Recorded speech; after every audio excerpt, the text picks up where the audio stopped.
7টা। সফল মুমিনের 1 নাম্বার গুণ হলো আল্লাযীনা হুম ফি সালাতিহিম খাশিউন।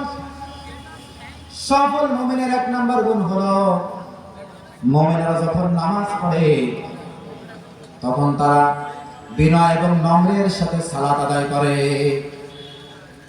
আজকে তো আমরা নামাজ পড়ি না, আছে না নাই? আছে আছে।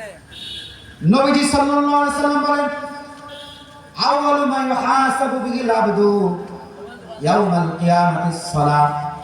কিয়ামতের কঠিন ময়দানে সর্বপ্রথম বান্দা বান্দীদের যে প্রশ্ন করা হবে সেটাই হলো নামাজ। সর্বপ্রথম প্রশ্ন কি? নামাজ। নবীজি বলেন, নামাজের হিসাবগুলো যে সঠিকভাবে দিতে পারবে রব্বুল আলামিন তার সমস্ত হিসাবগুলো সহজ করে দিবে। নবীজি আবার বলেন, নামাজের হিসাবগুলো যে সঠিকভাবে দিতে পারবে না রব্বুল আলামিন তার সমস্ত হিসাবের ভিতর গন্ডগোল পাকায় দেবে।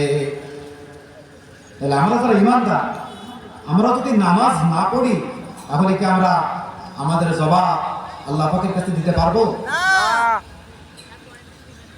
এখন তারপর আমার নামাজ কিভাবে পড়তে হবে